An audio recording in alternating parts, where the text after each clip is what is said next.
आज का ये एपिसोड शुरू करने से पहले एक छोटी सी बात।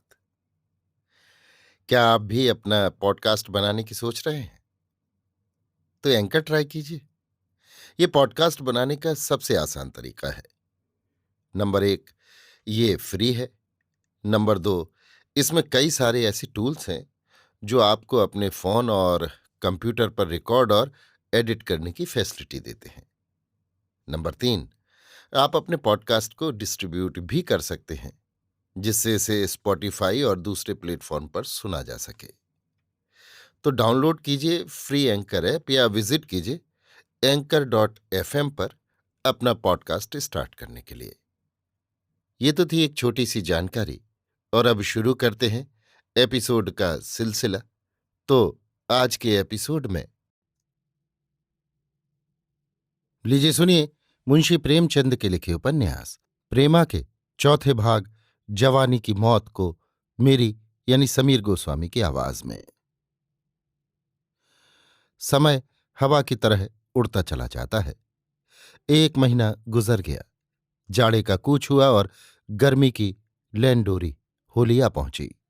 इस बीच में अमृत राय ने 2-3 जलसे किए, और यद्यपि सभासद 10 से ज्यादा कभी न हुए, मगर उन्होंने हियाव न छोड़ा। उन्होंने प्रतिज्ञा कर ली थी कि चाहे कोई आए या ना आए, मगर नियत समय पर जलसा जरूर किया करूंगा। इसके उपरांत उन्होंने देहातों में जा जाकर सरल सरल भाषा में व्याख्यान देना शुरू किया और समाचार पत्रों में सामाजिक सुधार पर अच्छे अच्छे लेख भी लिखे। इनको तो इसके सिवा कोई काम न था। उधर बेचारी प्रेमा का हाल बहुत बेहाल हो रहा था। जिस दिन उसे उनकी आखिरी चिट्ठी पहुंची थी, उसी दिन से उसकी रोगियों की सी दशा हो रही थी। हर घड़ी रोने से काम था। बेचारी पूर्णा सिरहाने बैठ समझाया करती, मगर प्रेमा को जरा भी चैन न आता। वो बहुधा पड़े पड़े अमृत राय की तस्वीर को घंटों चुपचाप देखा करती। कभी कभी जब बहुत व्याकुल हो जाती तो उसके जी में आता कि मैं भी उनकी तस्वीर की वही गत करूं जो उन्होंने मेरी तस्वीर की है। मगर फिर तुरंत ये ख्याल पलटा खा जाता। वो उस तस्वीर को आंखों से लगा लेती, उसको चूमती और उसे छाती से चिपका लेती। रात में अकेले चारपाई पर पड़े पड़े आप प्रेम और मोहब्बत की बातें किया करती। अमृत राय के कुल प्रेम पत्रों को उसने रंगीन कागज पर मोटे अक्षरों में नकल कर लिया था। जब जी बहुत बेचैन होता तो पूर्णा से उन्हें पढ़वाकर सुनती और रोती। भावच के पास तो वो पहले भी बहुत कम बैठती थी, मगर अब माँ से भी कुछ खिंची खिंची रहती, क्योंकि वो बेटी की दशा देख देख कर कुढ़ती और अमृत राय को इसका कारण समझकर कोसती। प्रेमा से ये कठोर वचन ना सुने जाते। वो खुद अमृत राय का जिक्र बहुत कम करती। हाँ, जब पूर्णा या कोई और दूसरी सहेली उनकी बात चलाती तो उसको खूब कान लगाकर सुनती। प्रेमा एक ही मास में गलकर कांटा हो गई। हाय, अब उसको अपने जीवन की कोई आशा न थी। घर के लोग उसकी दवा दारू में रुपया ठीकरी की तरह फूंक रहे थे, मगर उसको कुछ फायदा न होता। कई बार लाला बद्री प्रसाद जी के जी में ये बात आई कि इसे अमृत राय से ब्याह दूं, मगर फिर भाई बंदों के डर से हियाव न पड़ता। प्रेमा के साथ बेचारी पूर्णा भी रोगणी बनी हुई थी। आखिर होली का दिन आया। शहर में चारों ओर अबीर और गुलाल उड़ने लगा। चारों तरफ से कबीर और होली की आवाजें आने लगीं। आज का दिन बेचारी प्रेमा के लिए बहुत कठिन था। सवेरे से ही नातेदारों और बिरादरी वालों के यहाँ से जनानी सवारियां आना शुरू हुई, और उसे उनकी खातिर से बनाव सिंगार करना, अच्छे अच्छे कपड़े पहनना, उनका आदर सम्मान करना और उनके साथ होली खेलना पड़ा। वो हंसने बोलने और मन को दूसरी बातों में लगाने के लिए बहुत कोशिश करती रही, मगर कुछ बस न चला। रोज अकेले में बैठकर रोया करती थी, जिससे कुछ तस्कीन हो जाती, मगर आज शर्म के मारे रो भी न सकती थी। और दिन पूर्णा 10 बजे से शाम तक बैठी अपने बातों से उसका दिल बहलाया करती थी, मगर आज वो भी सवेरे ही एक झलक दिखाकर अपने घर पर त्योहार मना रही थी। हाय, पूर्णा को देखते ही वो उससे मिलने के लिए ऐसी झपटी जैसे कोई चिड़िया बहुत दिनों के बाद अपने पिंजरे से निकलकर भागे। दोनों सखियां गले मिल गईं। पूर्णा ने कोई चीज मांगी, शायद कुमकुमे होंगे। प्रेमा ने संदूक मंगाया, मगर इस संदूक को देखते ही उसकी आंखों में आंसू भर आए, क्योंकि अमृत राय ने पर साल होली के दिन उसके पास भेजा था। थोड़ी देर में पूर्णा अपने घर चली गई, मगर प्रेमा घंटों तक उस संदूक को देख देख रोई थी। पूर्णा का मकान पड़ोस ही में था। उसके पति पंडित बसंत कुमार बहुत सीधे मगर शौकीन और प्रेमी आदमी थे। वे हर बात स्त्री के इच्छानुसार करते। उन्होंने उसे थोड़ा बहुत पढ़ाया भी था। अभी ब्याह हुए 2 वर्ष न होने पाए थे। प्रेम की उमंगें दोनों में उमड़ी हुई थीं और ज्यों ज्यों दिन बीतते थे त्यों त्यों उनकी मोहब्बत और भी गहरी होती जाती थी। पूर्णा हरदम पति की सेवा में प्रसन्न रहती।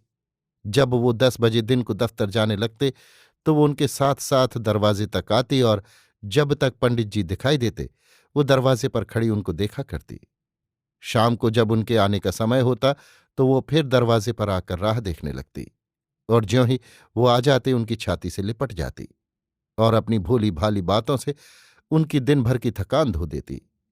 पंडित जी की तनख्वाह 30 रुपये से अधिक न थी, मगर पूर्णा ऐसी किफायत से काम चलाती कि हर महीने में उसके पास कुछ न कुछ बचा रहता था। पंडित जी बेचारे केवल इसलिए कि बीवी को अच्छे से अच्छे गहने और कपड़े पहनाए घर पर भी काम किया करते। जब कभी वो पूर्णा को कोई चीज बनवा कर देते वो फूली न समाती, मगर वो लालची न थी, खुद कभी किसी चीज के लिए मुंह न खोलती। सच ये है कि सच्चे प्रेम के आनंद ने उसके दिल में पहनने ओढ़ने की लालसा बाकी न रखी थी। आखिर आज होली का दिन आ गया। आज के दिन का क्या पूछना।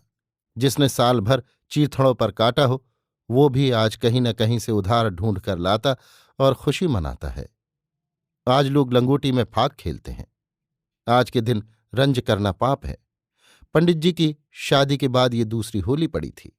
पहली होली में बेचारे खाली हाथ थे, बीवी की कुछ खातिर न कर सके थे, मगर अब की उन्होंने बड़ी बड़ी तैयारियां की थी। कोई 150 रुपया ऊपर से कमाया था। उसमें बीवी के वास्ते एक सुंदर कंगन बनवाया था, कई उत्तम साड़ियां मोल लाए थे और दोस्तों को न्योता भी दे रखा था। इसके लिए भांति भांति के मुरब्बे अचार मिठाइयां मोल लाए थे और गाने बजाने के सामान भी इकट्ठे कर रखे थे। पूर्णा आज बनाव चुनाव किए इधर उधर छवि दिखाती फिरती थी। उसका मुखड़ा कुंदन की तरह दमक रहा था। उसे आज अपने से सुंदर संसार में कोई दूसरी औरत न दिखाई देती थी। वो बार बार पति की ओर प्यार की निगाहों से देखती। पंडित जी भी उसके श्रृंगार और भवन पर आज ऐसे रिझे हुए थे कि बेर बेर घर में आते और उसको गले लगाते। कोई 10 बजे होंगे कि पंडित जी घर में आए और मुस्कराकर पूर्णा से बोले, प्यारी आज तो जी चाहता है कि तुमको आंखों में बैठा लें। पूर्णा ने धीरे से एक ठोका देकर और रसीली निगाहों से देखकर कहा, वो देखो मैं तो वहां पहले ही से बैठी हूं। इस छवि ने पंडित जी को लुभा लिया। वो झट बीवी को गले लगाकर प्यार करने लगे। इन्हीं बातों में 10 बजे तो पूर्णा ने कहा, दिन बहुत आ गया है, जरा बैठ जाओ तो उपटन लगा दूं। देर हो जाएगी तो खाने में अबेर सबेर होने से सर दर्द होने लगेगा। पंडित जी ने कहा, नहीं नहीं रहने दो, मैं उपटन नहीं मलवाऊंगा। लाओ धोती दो, नहाऊं। पूर्णा, वाह, उपटन न मलवाएंगे? आज की तो ये रीत ही है, आके बैठ जाओ। पंडित, नहीं प्यारी, इस वक्त जी नहीं चाहता, गर्मी बहुत है। पूर्णा ने लपक कर पति का हाथ पकड़ लिया और चारपाई पर बैठकर उबटन मलने लगी। पंडित, मगर जरा जल्दी करना, आज मैं गंगा जी नहाने जाना चाहता हूं। पूर्णा, अब दोपहर को कहाँ जाओगे? मेहरी पानी लाएगी, यहीं नहा लो। पंडित, नहीं प्यारी, आज गंगा में बड़ी बहार रहेगी। पूर्णा, अच्छा तो जरा जल्दी लौट आना, ये नहीं कि इधर उधर तैरने लगो। नहाते वक्त तुम बहुत दूर तक तैर जाया करते हो। थोड़ी देर में पंडित जी उपटन मलवा चुके और एक रेशमी धोती, साबुन, तौलिया और एक कमंडल हाथ में लेकर नहाने चले। उनका कायदा था कि घाट से जरा अलग नहाया करते। वो तैराक भी बहुत अच्छे थे। कई बार शहर के अच्छे तैराकों से बाजी मार चुके थे। यद्यपि आज घर से वादा करके चले थे कि ना तैरेंगे, मगर हवा ऐसी धीमी धीमी चल रही थी और पानी ऐसा निर्मल था कि उसमें मध्यम मध्यम हलकोरे ऐसे भले मालूम होते थे और दिल ऐसी उमंगों पर था कि जी तैरने पर ललचाया। तुरंत पानी में कूद पड़े और इधर उधर कलोल करने लगे। निदान उनको बीच धारे में कोई लाल चीजें बहती दिखाई दी। गौर से देखा तो कमल के फूल मालूम हुए। सूर्य की किरणों से चमकते हुए वो ऐसे सुंदर मालूम होते थे कि बसंत कुमार का जी उन पर मचल पड़ा। सोचा अगर ये मिल जाए तो प्यारी पूर्णा के कानों के लिए झुमके बनवाऊं। वे मोटे ताजे आदमी थे। बीच धारे तक तैर जाना उनके लिए कोई बड़ी बात न थी। उनको पूरा विश्वास था कि मैं फूल ला सकता हूं। जवानी दीवानी होती है। ये न सोचा था कि ज्यों ज्यों मैं आगे बढ़ूंगा त्यों त्यों फूल भी बढ़ेंगे। उनकी तरफ चले और कोई 15 मिनट में बीच धारे में पहुंच गए। मगर वहां जाकर देखा तो फूल इतना ही दूर और आगे था। अब कुछ कुछ थकान मालूम होने लगी थी। मगर बीच में कोई रेत ऐसा न था जिस पर बैठकर दम लेते। आगे बढ़ते ही गए। कभी हाथों से जोर मारते, कभी पैरों से जोर लगाते फूलों तक पहुंचे। मगर उस वक्त तक हाथ पांव दोनों बोझिल हो गए थे। यहां तक कि फूलों को लेने के लिए जब हाथ लपकाना चाहा तो उठ न सका। आखिर उनको दांतों में दबाया और लौटे। मगर जब वहां से उन्होंने किनारे की तरफ देखा तो ऐसा मालूम हुआ मानो 1000 कोस की मंजिल है। बदन में जरा भी शक्ति बाकी न रही थी और पानी भी किनारे से धारे की तरफ बह रहा था। उनका हियाव छूट गया। हाथ उठाया तो वो न उठे, मानो वो अंग में थे ही नहीं। हाय, उस वक्त बसंत कुमार के चेहरे पर जो निराशा और बेबसी छाई हुई थी उसके ख्याल करने ही से छाती फटती है। उनको मालूम हुआ कि मैं डूबा जा रहा हूं। उस वक्त प्यारी पूर्णा की सुधि आई कि वो मेरी बाट देख रही होगी। उसकी प्यारी प्यारी मोहनी मूरत आंखों के सामने खड़ी हो गई। एक बार और हाथ फेंका मगर कुछ बस न चला। आंखों से आंसू बहने लगे और देखते देखते वो लहरों में लोप हो गए। गंगा माता ने सदा के लिए उनको अपनी गोद में ले लिया। काल ने फूल के भेस में आकर अपना काम किया। उधर का हाल सुनिए। पंडित जी के चले जाने के बाद पूर्णा ने थालियां परसी। एक बर्तन में गुलाल घोली, उसमें गुलाब मिलाया। पंडित जी के लिए संदूक से नए कपड़े निकाले। उनकी आस्तीनों में चुन्नटें डाली। टोपी सादी थी, उसमें सितारे टांके। आज माथे पर केसर का टीका लगाना शुभ समझा जाता है। उसने अपने कोमल हाथों से केसर और चंदन रगड़ा। पान लगाए, मेवे सरोते से कतर कतर कटोरे में रखे। रात ही को प्रेमा के बगीचे से सुंदर कलियां लेती आई थी और उनको तर कपड़े में लपेट कर रख दिया था। इस समय वो खूब खिल गई थी। उनको तागे में गूंथ कर सुंदर हार बनाया और ये सब प्रबंध करके अपने प्यारे पति की राह देखने लगी। अब पंडित जी को नहाकर आ जाना चाहिए था, मगर नहीं, अभी कुछ देर नहीं हुई। आते ही होंगे, यही सोचकर पूर्णा ने 10 मिनट और उनका रास्ता देखा। अब कुछ कुछ चिंता होने लगी। क्या करने लगे? धूप कड़ी हो रही है। लौटने पर नहाया बेनहाया एक हो जाएगा। कदाचित यार दोस्तों से बातें करने लगे। नहीं नहीं, मैं उनको खूब जानती हूं। नदी नहाने जाते हैं तो तैरने की सूझती है। आज भी तैर रहे होंगे। ये सोचकर उसने आधा घंटा और राह देखी। मगर जब वो अब भी न आए तो वो बेचैन होने लगी। मेहरी से कहा, बिल्लो जरा लपक तो जाओ, देखो क्या करने लगे। बिल्लो बहुत अच्छे स्वभाव की बुढ़िया थी। इसी घर की चाकरी करते करते उसके बाल पक गए थे। वो इन दोनों प्राणियों को अपने लड़कों के समान समझती थी। वो तुरंत लपकी हुई गंगा जी की तरफ चली। वहां जाकर क्या देखती है कि किनारे पर 2-3 मल्लाह जमा है। पंडित जी की धोती, तौलिया, साबुन, कमंडल सब किनारे पर धरे हुए हैं। ये देखते ही उसके पैर मन मन भर के हो गए। दिल धड़धड़ करने लगा और कलेजा मुंह को आने लगा।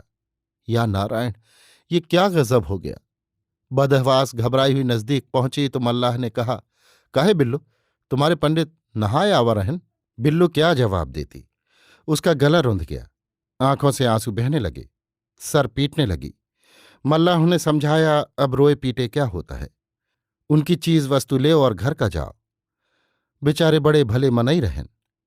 बिल्लो ने पंडित जी की चीजें ली और रोती पीटती घर की तरफ चली। ज्यों ज्यों वो मकान के निकट आती त्यों त्यों उसके कदम पीछे को हटे आते थे। हाय नारायण, पूर्णा को ये समाचार कैसे सुनाऊंगी।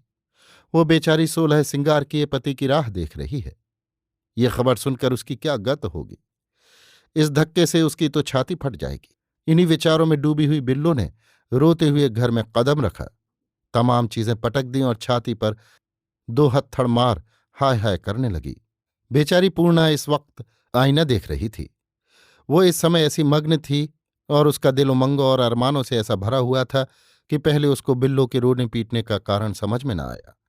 वो हक बकाकर ताकने लगी कि एकाएक सब माजरा उसकी समझ में आ गया। दिल पर एक बिजली कौंध गई, कलेजा सन से हो गया। उसको मालूम हो गया कि मेरा सुहाग उठ गया। जिसने मेरी बाह पकड़ी थी उससे सदा के लिए बिछुड़ गई। उसके मुंह से केवल इतना निकला, हाय नारायण, और वो पछाड़ खाकर धम से जमीन पर गिर पड़ी। बिल्लो ने उसको संभाला और पंखा झलने लगी। थोड़ी देर में पास पड़ोस की सैकड़ों औरतें जमा हो गईं। बाहर भी बहुत से आदमी एकत्र हो गए। राय हुई कि जाल डलवाया जाए। बाबू कमला प्रसाद भी आए थे। उन्होंने पुलिस को खबर की। प्रेमा को ज्यों ही इस आपत्ति की खबर मिली उसके पैर तले से मिट्टी निकल गई। चटपट चादर ओढ़कर घबराई हुई कोठे से उतरी और गिरती पड़ती पूर्णा के घर की तरफ चली। मां ने बहुत रोका मगर कौन सुनता है। जिस वक्त वो वहां पहुंची चारों ओर रोना धोना हो रहा था। घर में कोई ऐसा न था जिसकी आंखों से आंसू की धारा न बह रही हो। अभाग्नि पूर्णा का विलाप सुन सुनकर लोगों के कलेजे मुंह को आए जाते थे। हाय, पूर्णा पर जो पहाड़ टूट पड़ा उस सातवें बैरी पर भी न टूटे। अभी 1 घंटा पहले वो अपने को संसार की सबसे भाग्यवान औरतों में समझती थी, मगर देखते ही देखते क्या का क्या हो गया। अब उसका सा अभागा कौन होगा। बेचारी समझाने बुझाने से जरा चुप हो जाती, मगर ज्यों ही पति की किसी बात की सुध आती त्यों ही फिर दिल उमड़ाता और नयनों से नीर की झड़ी लग जाती। चित्त व्याकुल हो जाता और रोम रोम से पसीना बहने लगता। हाय, क्या 1-2 बात याद करने की थी। उसने 2 वर्ष तक अपने पिया के प्रेम का आनंद लूटा था। उसकी एक एक बात, उसका हंसना, उसका प्यार की निगाहों से देखना उसको याद आता था। आज उसने चलते चलते कहा था, प्यारी पूर्णा, जी चाहता है तुझे आंखों में बिठा लूं। अफसोस है, अब कौन प्यार करेगा। अब किसकी पुतलियों में बैठूंगी, कौन कलेजे में बैठाएगा। उस रेशमी धोती और तौलिया की तरफ उसकी निगाह गई तो बड़ी जोर से चीख उठी और दोनों हाथों से छाती पीटने लगी। एकाएक प्रेमा को देखा तो झपट कर उठी और उससे मिलकर ऐसे दिलखराश लहजे में रोई कि अंदर तो अंदर, बाहर मुंशी बद्री प्रसाद, बाबू कमला प्रसाद और दूसरे लोग आंखों में रूमाल लिए बेअख्तियार रो रहे थे। बेचारी प्रेमा के लिए महीनों से खाना पीना दुर्लभ हो रहा था। विरहानल में जलते जलते वो ऐसी दुर्बल हो गई थी कि उसके मुंह से रोने की आवाज तक न निकलती थी। हिचकियां बंधी हुई थीं और आंखों से मोती के दाने टपक रहे थे। पहले वो समझती थी कि सारे संसार में मैं ही एक अभागिन हूं, मगर इस समय वो अपना दुख भूल गई और बड़ी मुश्किल से दिल को थाम कर बोली, प्यारी सखी, ये क्या गजब हो गया। प्यारी सखी ने इस जवाब में अपना माथा ठोंका और आसमान की ओर देखा, मगर मुंह से कुछ न बोल सकी। इस दुखियारी अबला का दुख बहुत ही करुणा योग्य था। उसकी जिंदगी का बेड़ा पार लगाने वाला कोई न था। उसके मैके में सिर्फ एक बूढ़े बाप से नाता था और वो बेचारा भी आजकल का मेहमान हो रहा था। ससुराल में जिससे अपनापन था वो परलोक से धारा। न सास न ससुर, न अपने न पराए, कोई चुल्लू भर पानी देने वाला दिखाई न देता था। घर में इतनी जथाजुगत भी न थी कि 1-2 साल के गुजारे भर को हो जाती। बेचारे पंडित जी को अभी नौकरी करते कितने दिन हुए थे कि रुपया जमा कर लेते। जो कमाया वो खाया। पूर्णा को अभी वो बातें नहीं सूझी थीं। अभी उनको सोचने का अवकाश ही न मिला था। हाँ, बाहर मर्दाने में लोग आपस में इस विषय पर बातचीत कर रहे थे। 2-2.5 घंटे तक तो उस मकान में स्त्रियों का ठट्ठा लगा रहा, मगर शाम होते होते सब अपने अपने घरों को सिधारी। त्योहार का दिन था, वे ज्यादा कैसे ठहरती। प्रेमा को कुछ देर से मूर्छा पर मूर्छा आने लगी थी। लोग उसे पालकी पर उठाकर वहां से ले गए और दिया में बत्ती पड़ते पड़ते उस घर में सिवाय पूर्णा और बिल्लो के और कोई न था। हाय, यही वक्त था कि पंडित जी दफ्तर से आया करते। पूर्णा उस वक्त द्वार पर खड़ी उनकी राह देखा करती और ज्यों ही वो ड्योढ़ी में कदम रखते वो लपक कर उनके हाथों से छतरी ले लेती और उनके हाथ मुंह धोने और जलपान की सामग्री इकट्ठी करती। जब तक वो मिष्ठान इत्यादि खाते वो पान की बीड़ी लगा रखती। वो प्रेम रस का भूखा, दिन भर का थका मांदा स्त्री की इन खातिरदारियों से गदगद हो जाता। कहाँ वो प्रीत बढ़ाने वाला व्यवहार और कहाँ आज का सन्नाटा। सारा घर भाएं भाएं कर रहा था। दीवारें काटने को दौड़ती थीं। ऐसा मालूम होता कि इसके बसने वाले उजड़ गए। बेचारी पूर्णा आंगन में बैठी हुई है। उसके कलेजे में अब रोने का दम नहीं है। वो शोक से मतवाली हो गई है। नहीं मालूम इस वक्त क्या सोच रही है। शायद अपने सिधारने वाले पिया के प्रेम की बातें कर रही है, या उससे करजोड़ करके विनती कर रही है कि मुझे भी अपने पास बुला लो। हमको उस शोकातुर का हाल लिखते ग्लानि होती है। हाय, वो उस समय पहचानी नहीं जाती। उसका चेहरा पीला पड़ गया है, होठों पर पपड़ी छाई हुई है, आंखें सूज आई हैं, सिर के बाल खुलकर माथे पर बिखर गए हैं, रेशमी साड़ी फटकर तार तार हो गई है, बदन पर गहने का नाम भी नहीं है, चूड़ियां टूटकर चकनाचूर हो गई हैं, लंबी लंबी सांसें आ रही हैं। वो चिंता, उदासी और शोक का प्रत्यक्ष स्वरूप मालूम होती है। इस वक्त कोई ऐसा नहीं है जो उसको तसल्ली दे। ये सब कुछ हो गया है, मगर पूर्णा की आस अभी तक कुछ कुछ बंधी हुई है कि कहीं कोई उनके जीवित निकल आने की खबर न लाता हो।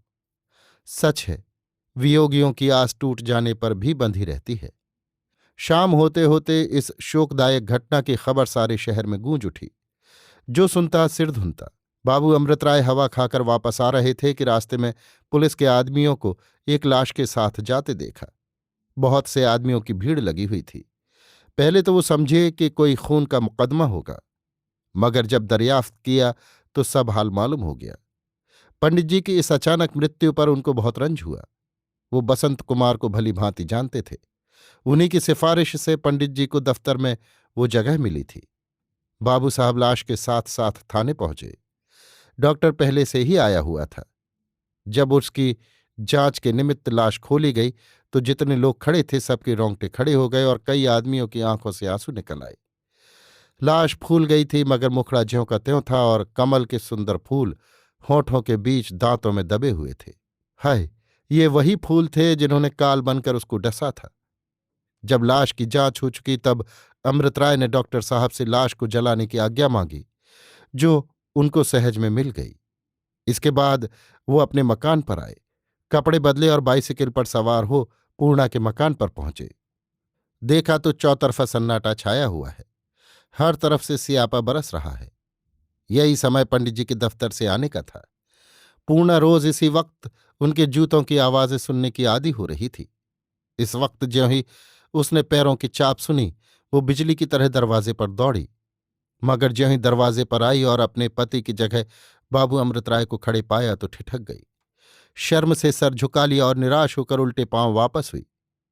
मुसीबत के समय किसी दुख पूछने वाले की सूरत आंखों के लिए बहाना हो जाती है। बाबू अमृत राय 1 महीने से 2-3 बार अवश्य आया करते थे और पंडित जी पर बहुत विश्वास रखते थे। इस वक्त उनके आने से पूर्णा के दिल पर एक ताज़ा सदमा पहुंचा। दिल उमड़ आया और ऐसा फूट फूट कर रोई कि बाबू अमृत राय, जो मोम की तरह नर्म दिल रखते थे, बड़ी देर तक चुपचाप खड़े बिसूरा किए। जब जरा जी ठिकाने हुआ तो उन्होंने मेहरी को बुलाकर बहुत कुल दिलासा दिया और दहलीज में खड़े होकर पूर्णा को भी समझाया और उसको हर तरह की मदद करने का वादा करके चिराग जलते जलते अपने घर की तरफ रवाना हुए।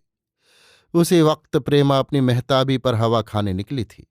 उसकी आंखें पूर्णा के दरवाजे की तरफ लगी हुई थी।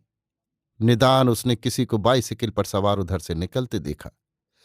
गौर से देखा तो पहचान गई और चौंक कर बोली, अरे, ये तो अमृत राय हैं। अभी आप सुन रहे थे मुंशी प्रेमचंद के लिखे उपन्यास प्रेमा के चौथे भाग जवानी की मौत को मेरी यानी समीर गोस्वामी की आवाज में।